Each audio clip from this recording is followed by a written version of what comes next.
Oke, kita lanjutkan deh ya. Jadi, kalau kita bicara sorpsi dari senyawa-senyawa organik, terutama senyawa organik yang merupakan polutan, itu ada beberapa faktor yang mempengaruhi sorpsi tersebut. Jadi, yang pertama adalah tentu saja sifat-sifat kimiawi dari si senyawa organik tersebut. Pertama adalah dari segi ukurannya.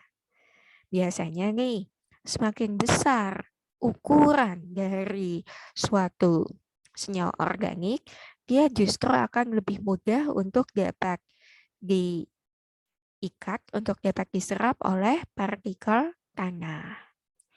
Selain itu juga karakteristik kimiawi dari senyawa organik yang mempengaruhi sorpsinya pada tanah itu adalah hidrofobisitasnya atau hidrofobisitas dari si senyawa kimia tersebut. Ini ditunjukkan dengan secara uh, ini ditunjukkan bisa dilihat dari berapa sih solubilitas dari senyawa tersebut di dalam air atau kelarutannya di dalam air.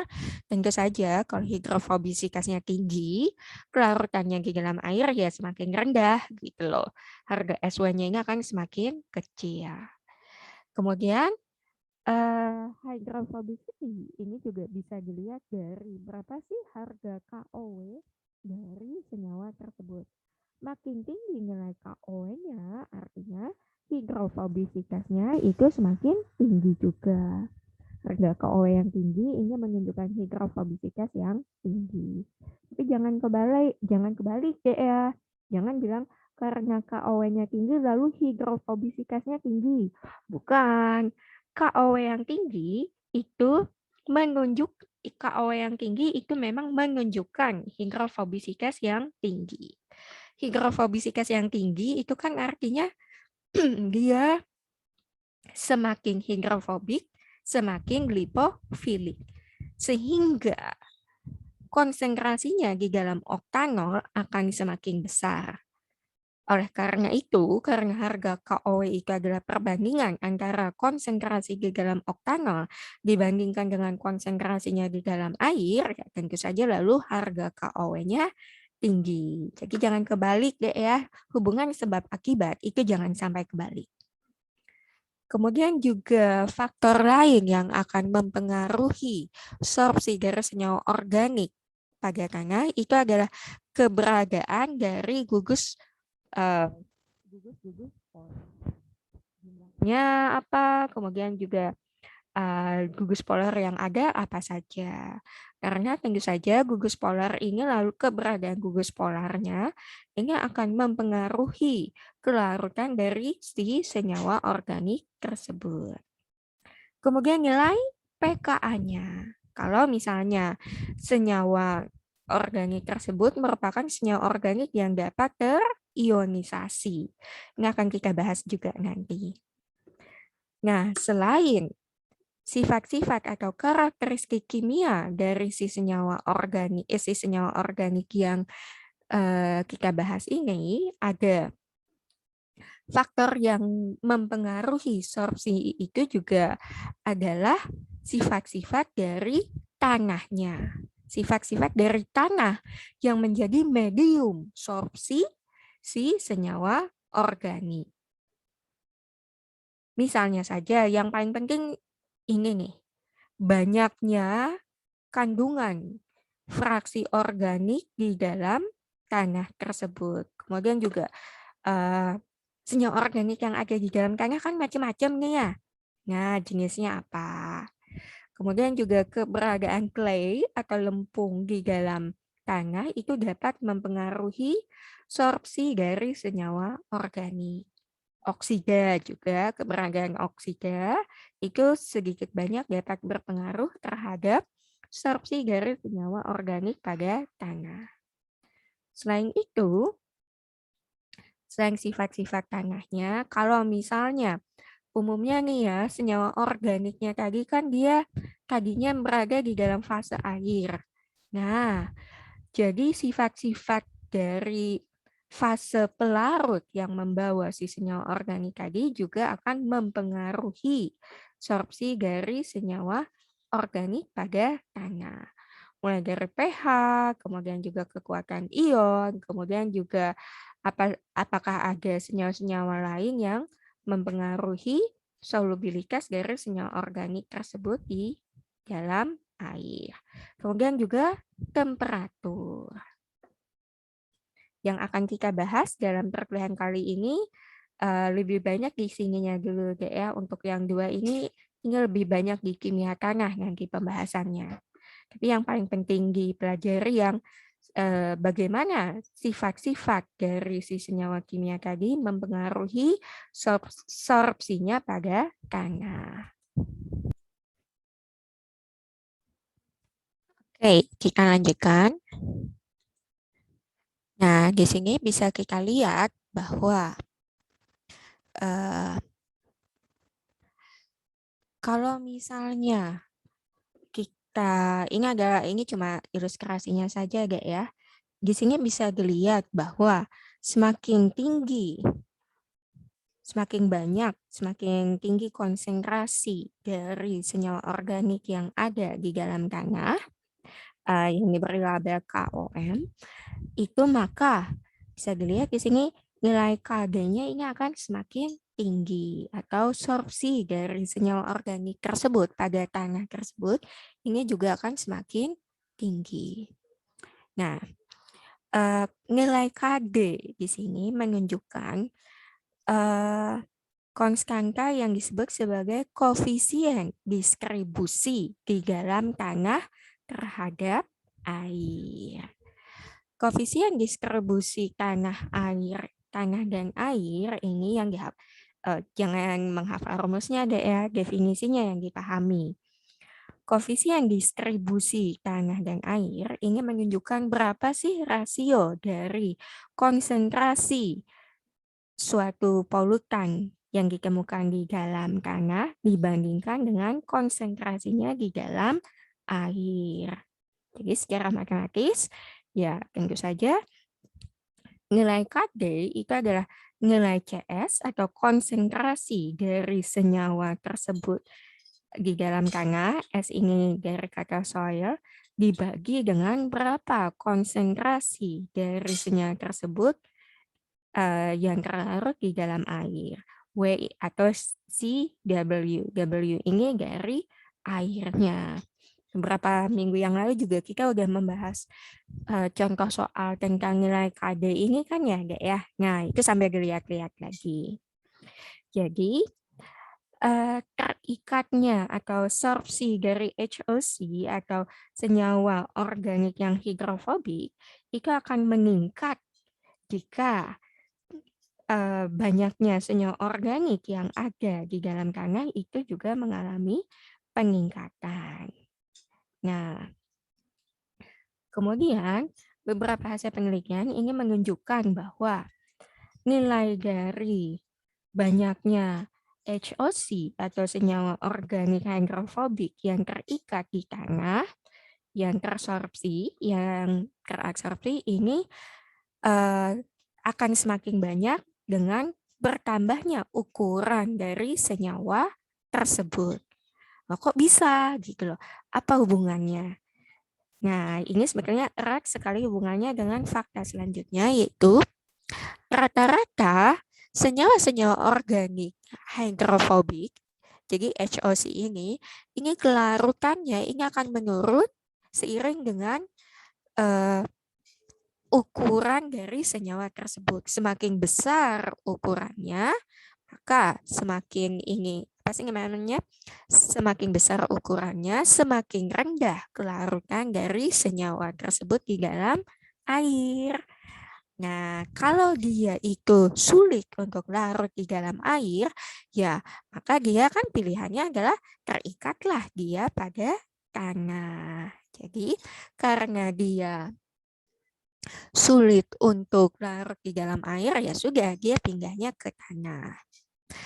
Jadi, kenapa sorpsi dari senyawa organik itu meningkat seiring dengan peningkatan ukuran senyawa organik, karena semakin besar ukuran dari senyawa organik tersebut, dia akan semakin sulit untuk larut di dalam air, sehingga dia jadi lebih mudah berpindah dari fase larut ke fase tanahnya. Jadi dengan kata lain, kita lalu juga bisa mengambil kesimpulan bahwa yang namanya sorpsi atau terikatnya senyawa organik itu berbanding terbalik dengan kelarutan dari senyawa organik tersebut di dalam fase air. Atau sorpsi dari senyawa organik yang hydrofobik itu berbanding terbalik atau dengan kelarutannya di dalam air, yang artinya semakin sulit senyawa organik tersebut untuk larut di dalam air, maka sorpsinya akan semakin tinggi. Sebaliknya, semakin mudah si senyawa organik hydrofobik atau HOC tadi, semakin mudah dia larut di dalam air, maka sorpsinya pada tanah itu jadi semakin rendah. Oke, makanya dikatakan inversely proportional atau berbanding terbalik. Nah, ini adalah data yang diambil dari appendix C dari textbook yang kita gunakan. Di sini bisa dilihat properties atau sifat-sifat dari sejumlah senyawa organik. Di sini ada listnya, mulai dari ini golongan metana, metana, etana, propana, dan seterusnya sampai N-dekana.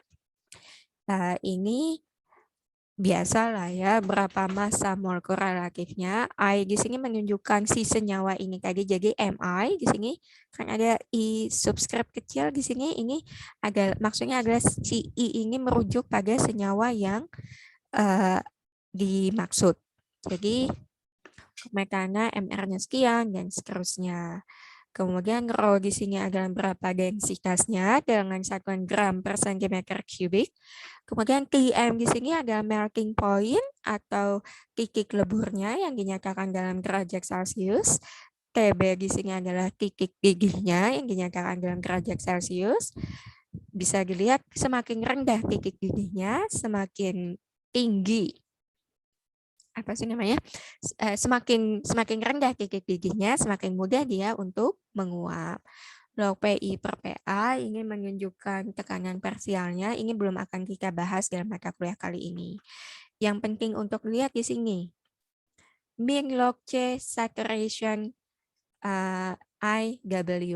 Ini apa? Ini menunjukkan nilai minus logaritma dari kelarutan senyawa tersebut di dalam air. Kenapa pakai SAT? SAT di sini adalah singkatan dari saturated atau jenuh. Jadi log C saturated IW, W di sini adalah dari kata water atau air. Ini menunjukkan berapa kelarutan dari senyawa tersebut di dalam air. Dan ingat, lihat di sini enggak ya? Di sini nilainya bukan nilai kelarutannya sendiri dalam satuan mol per liter atau gram per liter, tapi dalam satuan min logaritmanya. Nah, jadi yang pernah mengambil kalkulus, tolong dibuka-buka lagi buku kalkulusnya. Kita akan belajar banyak tentang logaritma ini, ya.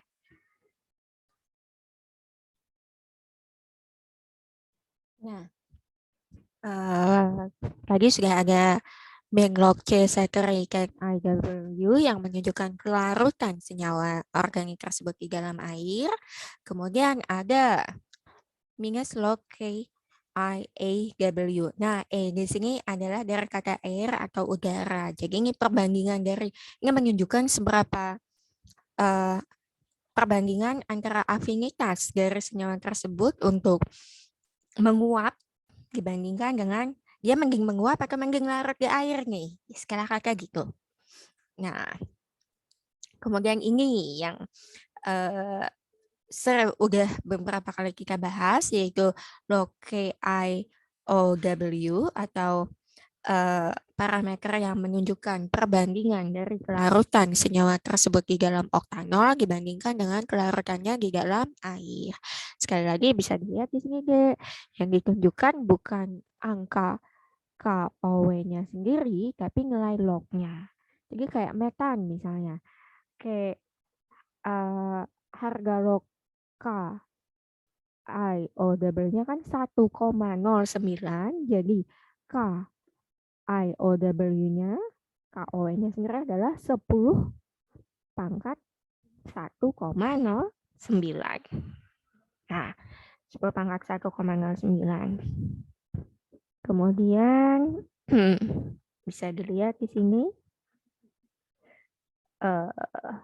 ada senyawa-senyawa lain yaitu etan, propan, butan, pentan, heksan, dan seterusnya. Bisa dilihat nih kayak perbandingannya metana, CH4, kita bandingkan nih dengan N-dekan, dekana. Dekana itu C10 ya? Ya, C10 di sini ya. Bisa dilihat kan jauh sekali ya loh, kayak KOW-nya 1,09 untuk metana, artinya nilai KO-nya 10 pangkat 1,09, sementara kalau N dekana 10 pangkat 6,25.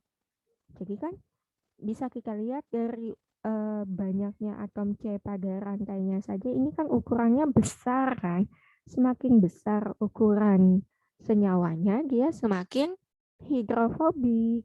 Dia semakin hidrofobik, maka otomatis dia semakin hidrofobik. Dia menjadi semakin lipofilik, dia semakin mudah larut di dalam oktanol, dan semakin sulit untuk larut di dalam air. Nilai KOE-nya juga menjadi semakin tinggi deh ya. Nah, selanjutnya kita masuk ke senyawa-senyawa organik yang dapat terionisasi. Nah, beberapa senyawa organik itu sebetulnya dapat mengalami ionisasi dan merupakan asam atau basa yang sangat lemah.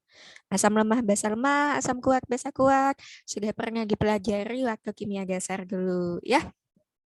Nah, jadi senyawa-senyawa organik yang dapat mengalami ionisasi tersebut itu disebut sebagai HIOCs atau hydrophobic ionizable organic chemicals. Organic chemicals, senyawa organik, hydrophobic, sifatnya hidrofobik, ionizable, dia dapat mengalami ionisasi. Nah, ini adalah beberapa contoh dari HIOC tersebut. Ada bisphenol A, ada bisphenol S, kemudian ada triklosan, ada pentaklorofenol.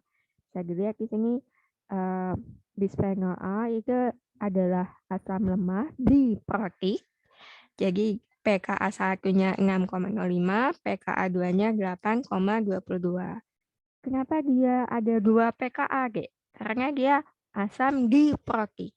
Asam diprotik maksudnya apa? Dia dapat melepaskan 2 proton.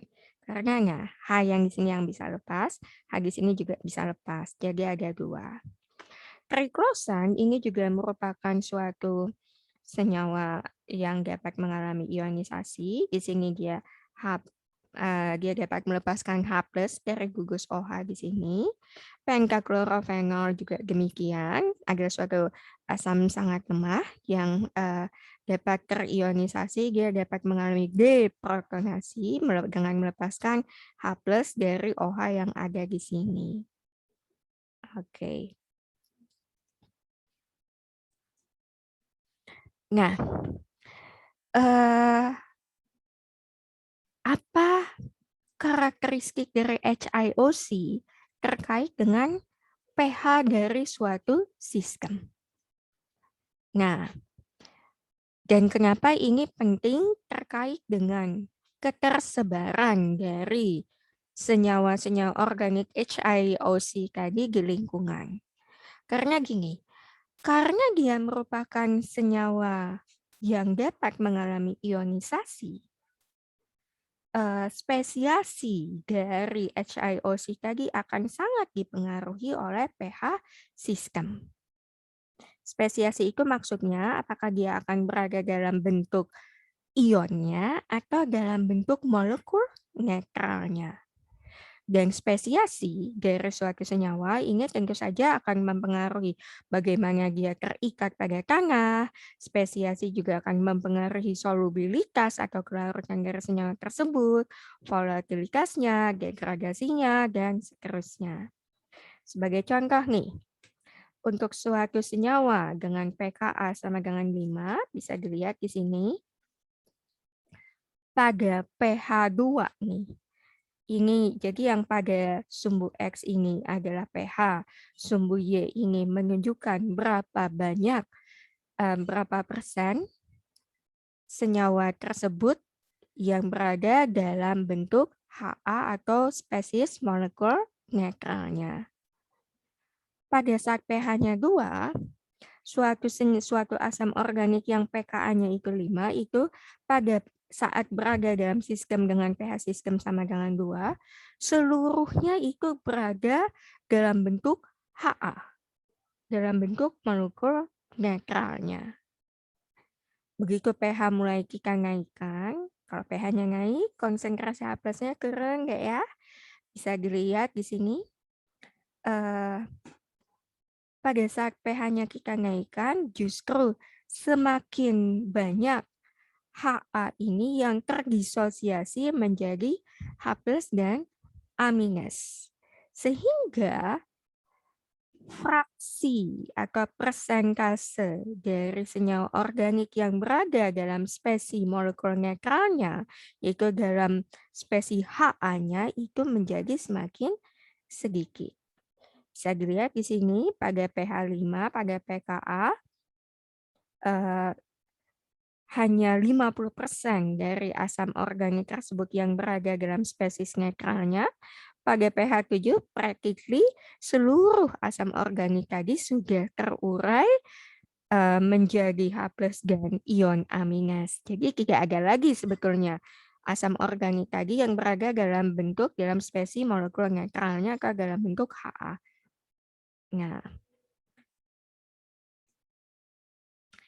Nah, ini mungkin yang perlu pemahaman yang lebih mendalam. Ini sambil mengingat-ingat pelajaran kimia analitik dasar, kayak ya.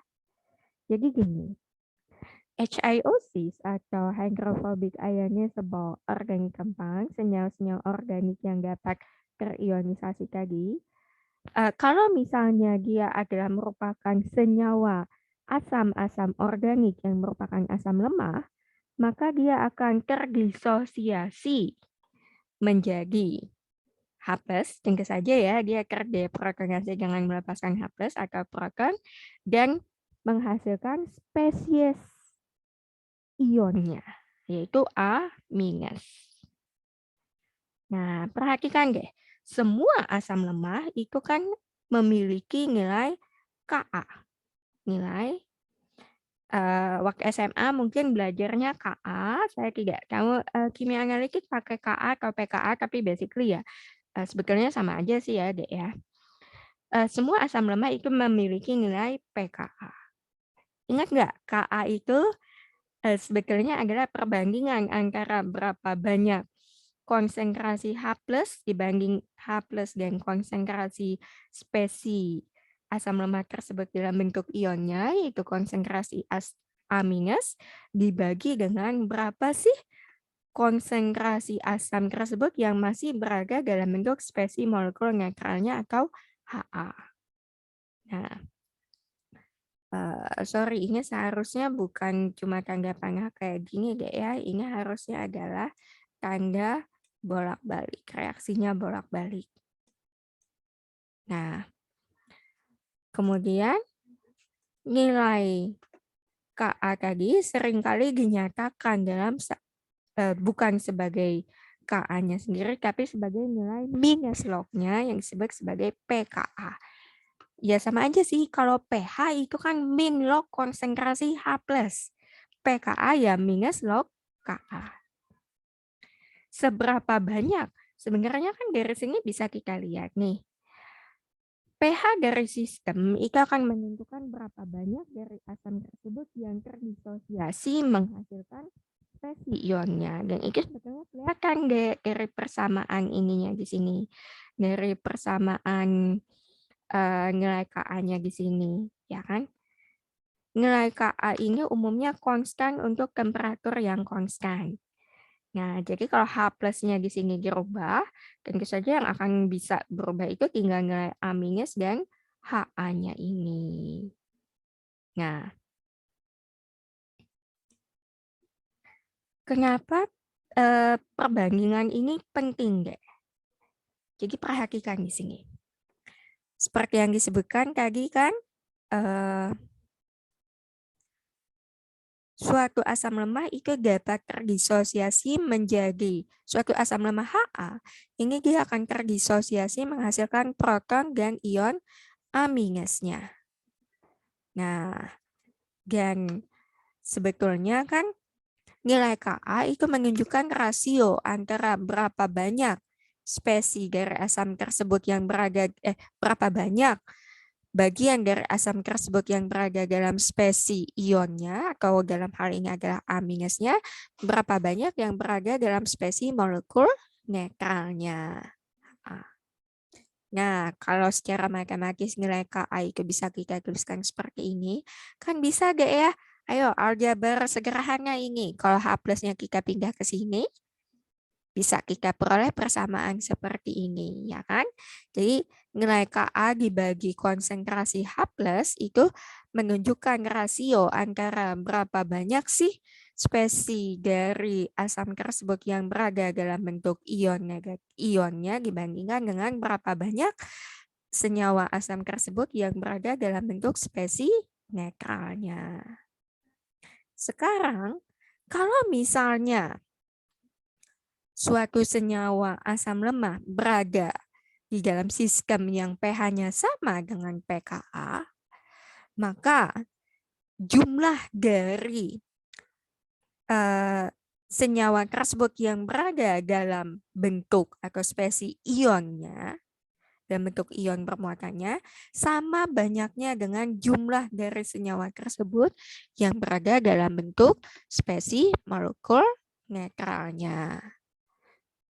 Sebaliknya, kalau misalnya pH-nya kita rubah nih, pH-nya kita turunkan sehingga nilai pH menjadi lebih rendah dibanding pKa.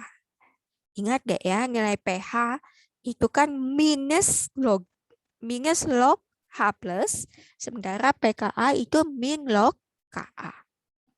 Jadi kalau pH-nya lebih rendah daripada pKa, itu sebetulnya menunjukkan bahwa dalam sistem tersebut konsentrasi H plus ini lebih besar nilainya dibandingkan dengan nilai Ka. Nah, dalam kondisi semacam ini, maka si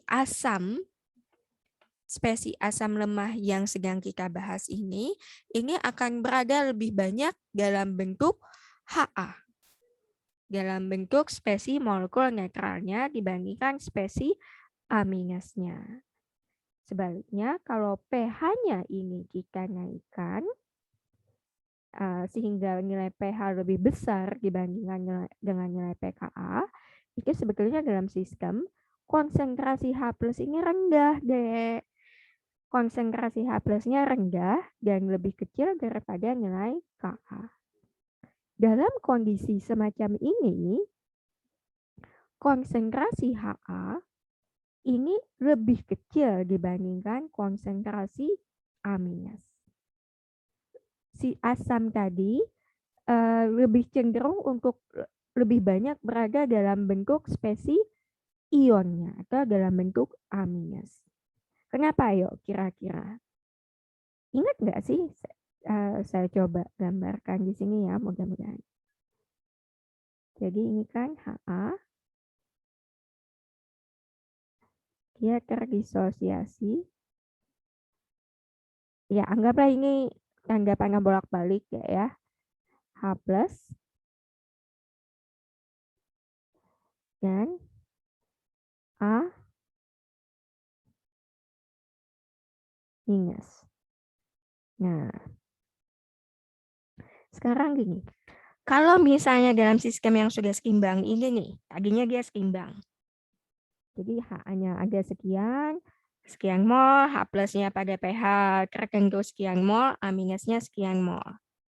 Misalnya kita rubah pH-nya, kita turunkan pH sehingga konsentrasi H plus ini mendadak menjadi bertambah. Ya kan? Apa yang terjadi? Wah, sistem kan lalu mengenali, wah saya ini kelebihan H plus ini. Ada terlalu banyak H plus di dalam sistem ini. Maka si senyawa asam lemah tadi akan berusaha merespon dengan cara kelebihan H plus ini lalu dia ikat menjadi H.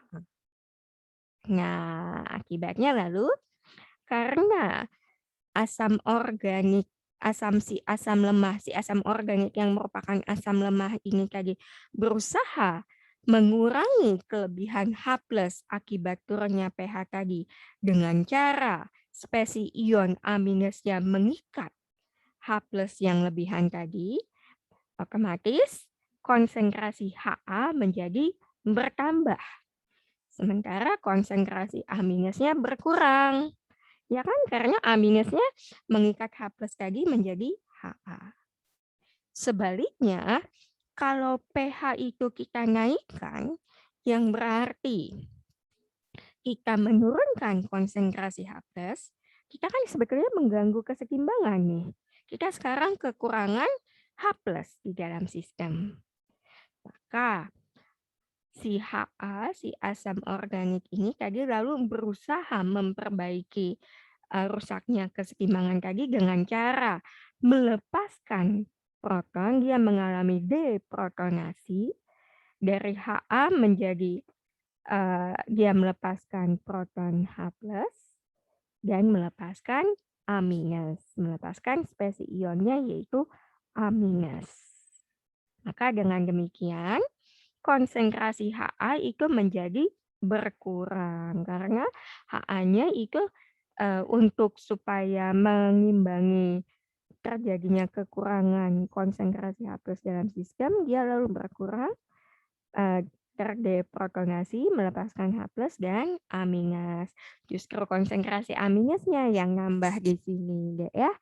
Lalu dalam sistem di mana pH itu lebih tinggi dibanding pKa, si asam organik tadi akan lebih banyak berada dalam spesies ionnya, yaitu spesies A- dibandingkan spesies molekul netralnya.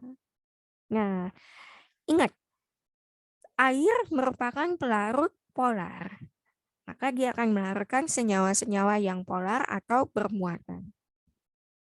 Untuk asam organik yang merupakan asam lemah ini, spesies yang bermuatan yang mana? Yang ionnya kan enggak ya?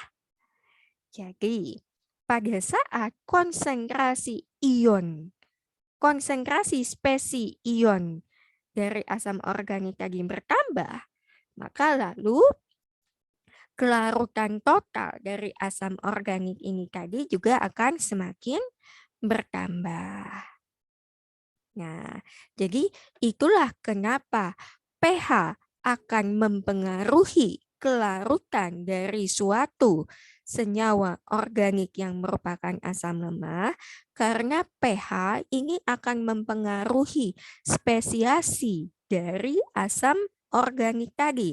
Apakah dia akan lebih banyak berada dalam bentuk spesies molekul netralnya atau dalam bentuk HA-nya, atau dia akan lebih banyak berada dalam bentuk spesies ionnya, yaitu dalam hal ini A minusnya. Kalau pH sistem lebih rendah dari pKa, maka asam organik tadi akan lebih banyak berada dalam bentuk spesies netralnya. Sebaliknya kalau pH-nya lebih tinggi, maka asam organik tadi cenderung lebih banyak berada dalam bentuk spesies molekul netralnya yaitu HA. Semakin tinggi konsentrasi dari spesies ion senyawa organik tadi, kelarutan dari senyawa organik tadi di dalam di dalam air itu juga akan menjadi semakin tinggi. Nah, fraksinasi. Jadi, ionisasi dari senyawa asam organik ini kan menghasilkan proton dan amines, ya kan? Spesi netralnya adalah Ha, sementara spesi ionnya, spesi bermuatannya itu adalah amines. Berapa fraksi dari spesi netral suatu asam organik ini biasanya dinotasikan dengan lambang FHA. F ini dari kata fraksinya.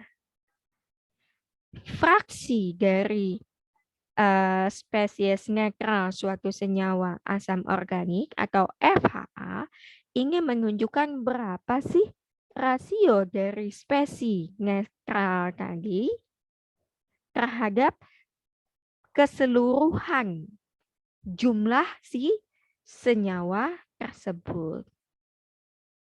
Jadi FHA ingin menunjukkan berapa banyak dari senyawa tersebut yang berada dalam bentuk senyawa netralnya, dalam bentuk molekul netralnya dibandingkan dengan total senyawa tersebut, baik yang berada dalam bentuk spesi netralnya maupun dalam spesi ionnya. Pada suatu pH tertentu, fraksi dari senyawa organik yang berada dalam spesies netralnya ini bisa ditentukan dengan menggunakan rumus ini. FHA sama dengan 1/1 plus 10 pangkat pH min pKa. Nah, kalau misalnya FHA tadi menotasikan berapa sih perbandingan dari senyawa tersebut yang berada dalam spesi netralnya dibandingkan dengan total banyaknya senyawa total dari jumlah senyawa tadi di dalam sistem, maka FA- ini adalah tentu saja fraksi dari si senyawa asam organik tadi yang terdisosiasi, ada yang sebagian tetap berada dalam spesi netralnya, ada sebagian yang menjadi spesi ionnya. FA- ini menunjukkan berapa banyak ini bukan spesi netralnya, ini maksudnya bukan neutral spesiesnya, tapi ioniknya, ya. Sorry about that.